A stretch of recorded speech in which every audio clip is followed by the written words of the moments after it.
Hoài Không lúc này đang thoăn thoắt làm một cái nhà gỗ, chắc là để dùng chứa tim vàng.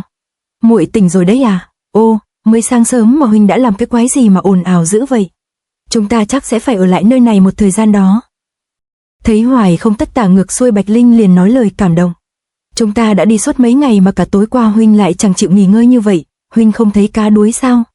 Không sao đâu, có lẽ muội cũng đã đói rồi, hãy đi làm cơm đi, thỏ rừng và rau răm huynh đã chuẩn bị sẵn rồi đấy. Đảo mắt nhìn quanh, Bạch Linh tỏ ra bất ngờ vô cùng.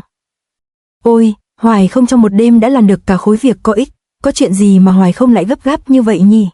Trở lại chuyện ở hang ổ của Hắc Lư, đang lúc Kình Chiêu chuẩn bị đưa Hoài Diệt về nơi Cửu Tuyền thì Bộ Kinh Vân chợt có hành động lạ, anh ta thu chiêu dụ áo hất Hoài Diệt ra xa, thấy vậy Hoài Diệt cũng không khỏi ngạc nhiên. Tại sao ngươi lại thu chiêu? Cánh tay của ngươi chuyển động không linh hoạt như bình thường, chân khí lại tắc nghẽn không thông, chứng tỏ ngươi đang bị nội thương. Nếu đã muốn đấu thì phải đấu cho công bằng, ta sẽ đợi ngươi ở Thủ Tâm Kiều trên đường xuống núi, nhà ngươi chạy không có thoát được đâu, sau khi ngươi lành vết thương hai chúng ta sẽ lại đấu tiếp. Bộ Kinh Vân thu áo lại rồi đi thẳng xuống núi. Hoài Diệt nhìn theo bóng dáng của Bộ Kinh Vân mà lòng cảm thấy kích thích vô cùng. Bộ Kinh Vân, ngươi biết ta là một kẻ có lòng hiếu thắng cực mạnh, cho nên ngươi muốn đánh bại ta trong điều kiện công bằng, ngươi là muốn ban cho ta một sự trừng phạt nặng nhất ư? Đúng là hảo đối thủ.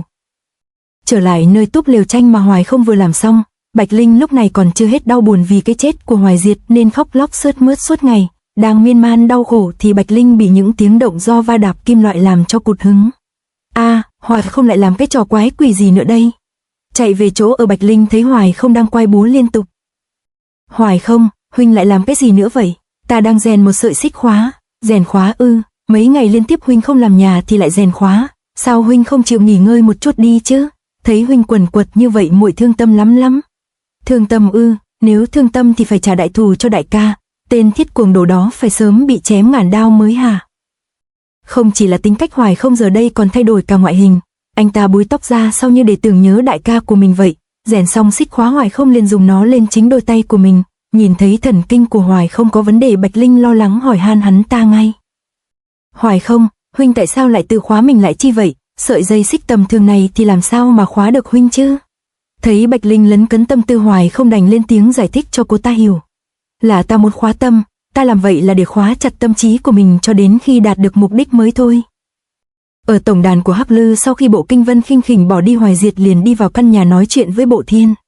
Kỳ quái thật, cha ngươi tới tìm mà ngươi lại chẳng có chút giằng co đòi ra gặp là sao?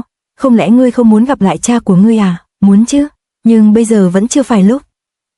Ồ, nghe Bộ Thiên trả lời chắc nịch như vậy làm Hoài Diệt cũng không khỏi bất ngờ. Sau một thời gian gặp lại cha, tôi phát hiện ra ông ấy đã thay đổi rất nhiều. Lạ nhất đó chính là đôi mắt đã trở nên lạnh lùng, dường như đã biến thành một người khác. Nhìn vào đôi mắt ấy nhất thời tôi không thể quen được. Thấy Bộ Thiên nói vậy, Hoài Diệt liền kiến giải cho oát con ngay. Lạnh, ngạo, bảo, tuyệt, đó mới là con người thật sự của Bộ Kinh Vân. Bộ Kinh Vân thật sự ư? Không sai, Bộ Kinh Vân của ngày hôm nay mới là Bộ Kinh Vân mà mẹ tôi lúc sinh thời sùng bái và cũng là người tôi khao khát được gặp nhất. Thù hận, chiến đấu thôi thúc ông ta phục hồi ký ức và thực lực của ngày trước. Ngươi không muốn gặp ông ta lúc này là muốn ông ta mau chóng khôi phục lại con người chân chính của Bộ Kinh Vân sao? Không chỉ vậy, tôi còn muốn chứng kiến trận đấu của ông với cha tôi. Nghe ngữ khí của Bộ Thiên, Hoài Diệt liền lên tiếng hăm dọa để tránh bị lép vế. Hê, từ ngươi tuy đã xuất thần nhập hóa nhưng ngươi nên biết bản lĩnh lớn nhất của Hoài Diệt ta là gặp mạnh càng mạnh. Dù đối thủ có mạnh đến đâu ta cũng có lòng tin đánh bại tất cả. Hoài Không sau khi đeo lắc tay vào thì liền đem Tuyệt Thế Hảo Kiếm đi chôn như chó con giấu xương. Tuyệt Thế Hảo Kiếm tạm thời chôn dưới gốc cây cổ thụ này đã. Trở về liều cỏ, Hoài Không lấy giấy bút ra viết một tâm thư để lại cho Bạch Linh. Bạch Linh, Tuyệt Thế Hảo Kiếm ta đã chôn ở dưới gốc cây đại thụ, ta có chuyện phải làm nên sẽ tạm biệt muội một thời gian, muội hãy ở lại đây và tự bảo trọng. Để lại di thư, Hoài Không dứt áo ra đi một mạch không quay đầu nhìn lại, nhưng Bạch Linh không phải là không hay không biết, cô ta nhìn theo bóng Hoài Không dần xa khuất mà trong lòng lo lắng không yên. Từ sau cái chết của Hoài Diệt, nhất cử nhất động của Hoài Không đều rất khác thường, lần này ra đi không biết rốt cuộc là đi về đâu đây. Hơn nửa tháng sau đó, ở phương Bắc trước cổng Thiên Giang Tự, có một bóng người đến quấy rầy. Thí chủ thật sự muốn mượn dùng thánh vật Phạn Thiên Thánh Trượng của bổn tự ư? Không sai, tôi muốn đi Thiên Môn. Người đang tiếp chuyện bạn nghe đài này là Viên Giác đại sư, nghe Hoài Không đến mượn đồ thì lên tiếng can nhưng không ngăn. A Di Đà Phật, thiên địa nhân ba giới đã sớm vạch sẵn, chọc thế phàm nhân thực tình không nên vượt qua giới hạn vọng tưởng mà bước tới thiên môn. Đại sư, lần này tôi thực không đi không được. Không để cho Viên Giác nói nhiều làm mất thời gian của mình, Hoài Không lập tức phóng người lên hương án đoạt lấy cây trượng to đùng. Phạn Thiên Thánh Trượng xin tạm mượn dùng, xin thứ lỗi trước. Thí chủ đã quyết ý như vậy thì lão nạp đây cũng chả ngăn cản được. Nhưng nếu thí chủ đến được cổng thiên môn thì phải dùng thánh trượng thành tâm gõ vào cửa 10 lần. Khi đó không biết chừng thiên môn sẽ bị thành tâm của thí chủ làm cảm động mà mở ra.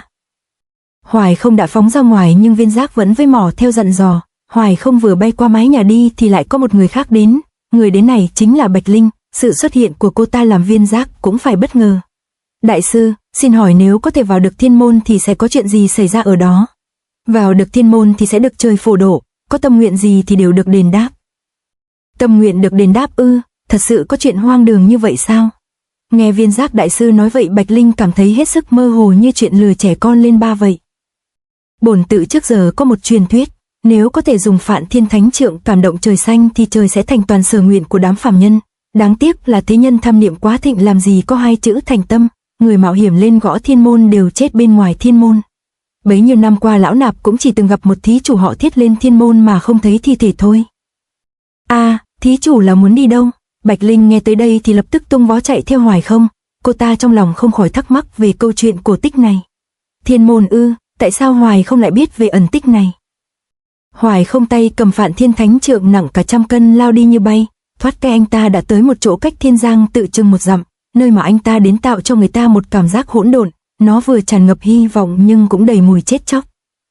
Hoài Không chau mày nhìn không chớp vào cánh cửa to đùng trước mặt rồi cứ thế lầm lũi tiến tới. Thiên môn ba mặt là biển, phía sau cánh cửa là vòm trời cao rộng gió thổi phần phật. Nơi này dường như thật sự là chỗ tiếp giáp giao thoa giữa trời và đất.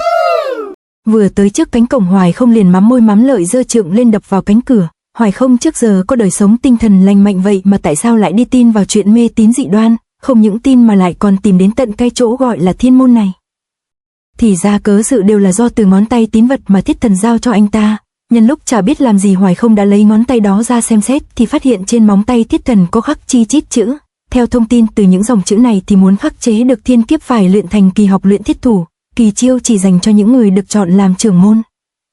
Trên móng tay cũng ghi lại chi tiết khẩu quyết và phép môn của luyện thiết thủ, nhưng luyện thiết thủ là một môn võ học cực kỳ khó luyện, người luyện nó phải có tư chất và thể trạng hơn người, hơn nữa còn cần ý chí rắn như gang thép. Đó mới chỉ là điều kiện cần, còn điều kiện đủ là phải được phối hợp với một số trợ lực từ bên ngoài mới có thể thành công. 10 mấy năm trước Thiết Thần nhờ vào cơ duyên mà đến được thiên môn này gặp được một người sống như thần thiên.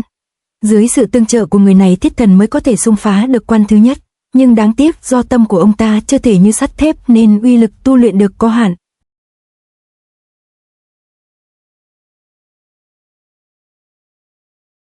To be continued.